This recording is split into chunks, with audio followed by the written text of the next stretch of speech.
all of the answers are being revealed. After a year and a half of making videos, 100 plus videos, and I don't think it's 1,000 comments yet, but maybe it was, but there was at least 100 questions that I compiled into a spreadsheet, kind of broke down into certain specific areas and questions, and that's what we are doing today, is part 2 of questions and answers of living in Fort Collins, Colorado. Part 1 was pretty much specific to just different topics about Fort Collins, and question 2, or part 2 I should say, is more specific about real estate in Fort Collins, Colorado. What's up everybody? My name is Patrick Soukup with Soukup Real Estate Services here in Fort Collins, Colorado. And if you're new to the channel, please consider subscribing if what you're looking at doing is learning everything there is to know about Fort Collins and Northern Colorado. Eating, sleeping, playing, working, whatever. You name it, I've got it. And if at the end of the video you've enjoyed the content, give it a thumbs up, comment, engage, maybe even share it. I really appreciate everybody who's really engaging and commenting. It's so much fun, this community that we're building. And as much as we like making these real estate videos for YouTube, we like more working with buyers, sellers, and investors for all the real estate needs for everything here in Northern Colorado and Fort Collins. Give me a call, text, email, whatever it is, I've got your back when it comes to moving, investing, or selling here in Fort Collins, Colorado. Without any further delay, let's jump into part 2 of questions and answers about living in Fort Collins, Colorado, pretty much specific to the real estate side of things. Enjoy.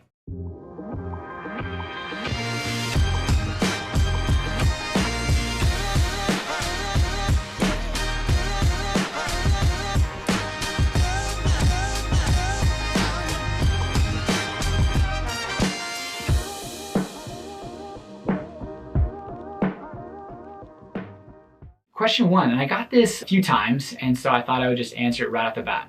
The question was, do I work with people from out of state looking at moving virtually? It is crazy, the range of people that I work with, whether that might be from 100% virtual, meaning from the first phone call on Zoom to the closing table is the first time that I see these people in person in life, and it's the first time that they see the house. Now, that's one end of the extreme. The other end of the extreme, as far as working with people from out of state or different areas, is they are coming in for a weekend just to get to know the town, which I completely advise. I love doing that. They really get to know the area, and if this is in fact where they want to be, to showing up on a couple different weekends to go look at houses, coming for the inspection, and of course for the closing. So in between there, we can go all the way through there, from fully virtual to a little bit in person to fully in person if you decide to move here prior to living. Sorry, that is the other end extreme. That's the one that I mentioned was just kind of in the middle. But there is people who have moved here to live here renting for anywhere from 3 to 6 months, and then we find them a place to live while they're in town. So definitely the range is there, but we work with people from all over that spectrum. So the next one is, what do I think about Loveland? Well, I'm not gonna spend too much time on this only because Connor and I just did a series of 3 videos on Loveland. So have a watch. You know, we kind of go at it, we bicker, we talk crap about each other because he's doing a series of Loveland lifestyles, and I've got my videos here about living in Fort Collins in Northern Colorado. But between the two, my first house was in Loveland. He lives in Loveland for the last 6 years. There's a lot of information there. It's a great community to the south of Fort Collins. Don't have too much bad things to say unless Connor's sitting next to me. The next one is kind of market specific. What are the odds of winning a contract at a $500,000 price point with 20% down? Honestly, a lot of the things that I'm talking to my clients right now is about staying patient and staying optimistic. There are sellers all over the place, as far as some that think they're walking on water because they have a property to sell in Fort Collins, Colorado. Awesome. There are others that are completely empathetic and really take this as an opportunity to show what type of person they are, from responding to everybody in a timely manner, keeping to their deadlines, and then being fair and reasonable on inspections. So I would just say the biggest thing that you can do if you're looking at that $500,000 price point, which in Fort Collins is the median price point, is staying positive and staying opportunistic. My clients right now are averaging about 3 to 4 offers per client prior to going under contract. Some can exceed 9 to 10 offers. Others get lucky on their first or second. The biggest thing that I'm going to want to do is try to maintain your financial integrity while also providing you the opportunity to live out your dreams here in Fort Collins. And I will let you kind of dictate and guide that ship while providing as much advice and input as I can, being your advocate. So I would just say it's kind of a luck of the draw with being what seller you're working with. Are you working with kind of, not, I wouldn't say greedy isn't fair, but it kind of feels like that, where they are ignoring people who come in $5,000 over list price, and they're extending their deadlines because they want more and more offers, to just hardlining on even like structural health and safety issues on inspection. Now, there's definitely a range there. So it just depends on the seller that you're working with, which is completely a luck of the draw on the property that's going up for sale. I didn't know that Fort Collins had some of the same issues that a lot of places in the country are having. Now, I'm not gonna spend too much time on this, but it's kind of across the country, inventory is extremely low, including Fort Collins. There was actually an article that came out recently that said we are probably one of the highest bid on property in the country. 77% of our properties have multiple offers. The beautiful thing, if you haven't watched it already, go watch my market predictions and updates videos. There are slight changes in the market that I really hope continue forward, and more inventory comes on, less multiple offer situations, which I foresee and hope that the rest of the country has the same relief on the real estate market. Price per square foot right now on a residential property in Fort Collins, single family residential detached house, you're probably going to see anywhere from about $210 per square foot to $220 per square foot total square feet. I can tell you, depending on which part of the country you come from, we have basements here in Fort Collins, and when the total square footage of the house is, let's just say 4,000 square feet, but the above ground square footage is 2,000 square feet, when I say the average price per square foot, I am talking about total square feet. So between $210 to $220 per square feet per total square footage. So take that into consideration when you were looking here. I know that can be confusing for folks that come from Floridas or Californias where there is no basements, and appraisals hate taking consideration below grade square footage. But here in Fort Collins, we really do take into consideration all of the square footage, finished and unfinished. What is the best way to detach yourself from the property so you are not so emotionally attached? Well, specifically in this market, I can tell you that it's really pretty easy because you have to. When you get to your 4th and 5th offer, now, again, my advice is to stay positive and opportunistic, but when you get to that, it's really emotionally draining and you're kind of just over it. And it's my job to kind of stay and keep you optimistic and keep the opportunist in you alive.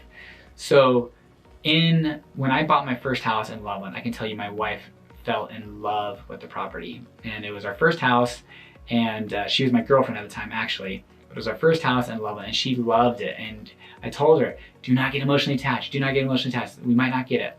And well, we didn't get it. Somebody else got it, went under contract. Well, we got so lucky that it fell out of contract. The listing agent gave us a buzz and we were able to lock it up and go under contract.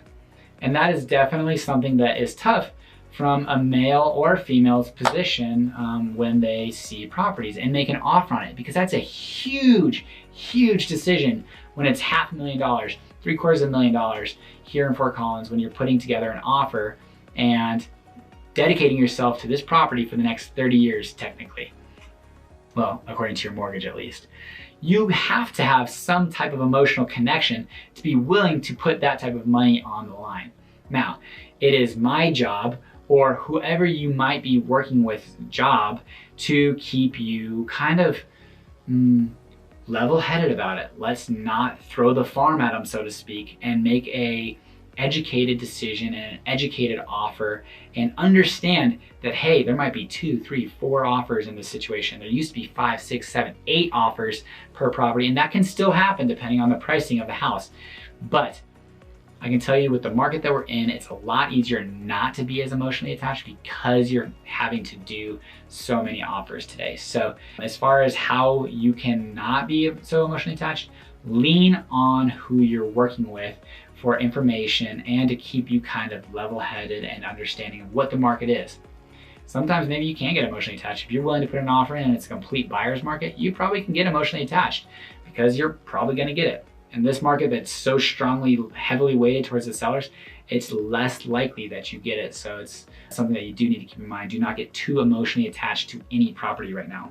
I had a lot of questions about my favorite part. If you look at part 1 of questions and answers, Southeast Fort Collins and all of the development. There is a bunch of development going on here. Harmony Corridor is being, massively developed. There are houses being built all over the place. And as you continue south and east, more and more houses do get built, but they are a little bit on the outskirts. So technically, Southeast Fort Collins is south of Prospect and east of College. I would say so long as you stay west Ziegler and north of, let's just say, Trilby, or more likely Harmony, you're not gonna have too much development going on. There's not a lot of infill opportunities.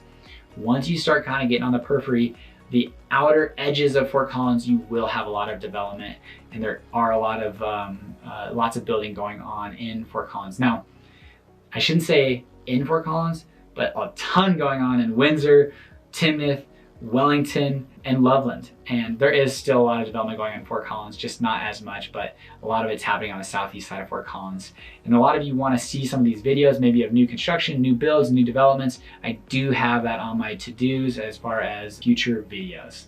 And our final section of questions is predicting the future of Fort Collins over the next 5 years. And that is super tough.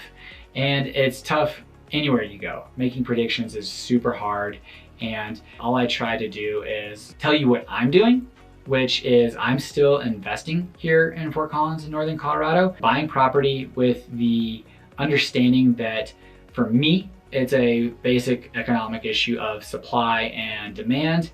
We do have a lot of people moving here. Census came out and Colorado was one of the top moved to states, and really a lot of Midwest places were Utah, Colorado, Idaho, Arizona.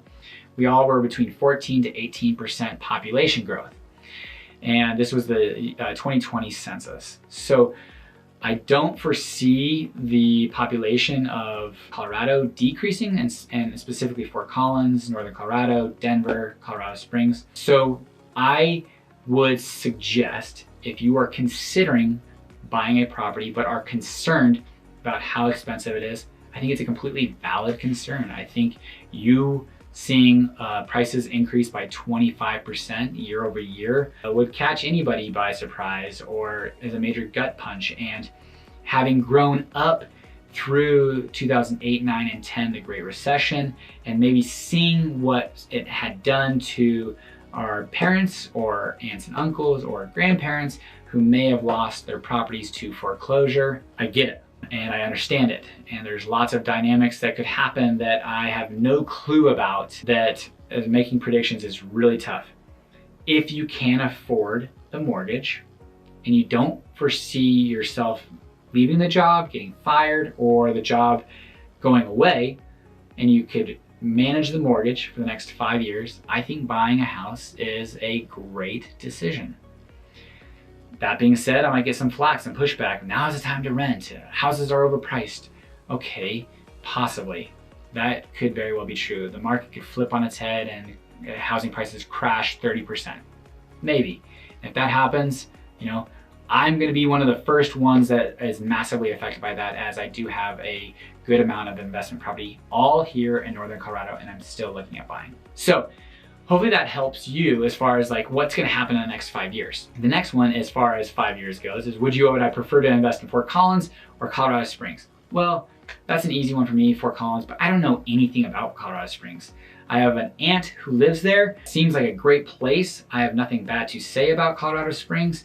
And if that is your jam, if that's what you like, if you like a bigger community, maybe more amenities, or maybe wanting to live on the south side of Denver rather than the north side for whatever reason, hit it up. I have nothing bad to say about Colorado Springs. I just know what I know, which is Fort Collins in northern Colorado. So that's why my answer is Fort Collins and over the next 5 years of where I would be. The real estate market in general is crazy right now, and there's some things, and I think there's lots of opportunists or optimistic people. I can't talk about opportunist and opportunistic right now, or anyways, I can't even think of dang two words right now, so sorry about that if I've been mixing them up for whatever reason throughout this video. But there are a lot of optimistic people here in Fort Collins and northern Colorado and across the country that hopefully the market is softening a little bit more inventory coming onto the market for lots of different reasons, and interest rates ticking up a little bit, which may put a little bit of a pause on the demand.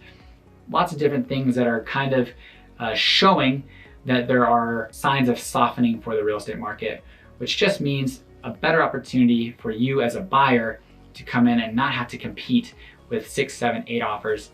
Currently expect to compete against 2, 3, maybe 4 offers. Still that difficult. Alrighty, everybody. So that is part 2 of questions and answers of living here in Fort Collins. That's after about 16 to 18 months of making videos and compiling list of questions and really kind of aggregating them into areas that all relate with each other. So if you ask those questions or want anything more, want to dig deeper on anything, definitely feel free to reach out. Give me a text, call, or email. All my information is down below in the comments and notes section or on the screen for you to be able to look at. And I'm always happy to talk real estate or just Fort Collins in general. And if you have any questions, more than happy to help. Hopefully this video has helped you. And if you guys wouldn't mind, subscribe, comment, like, and engage. I really appreciate it and really enjoy it. And again, maybe the next time I make this video is about another year and there's new questions, new opportunities for me to help you guys understand my beautiful community a little bit better. Until next time, guys, this is Patrick Soukup with Soukup Real Estate Services here at Fort Collins. Enjoy. Take care.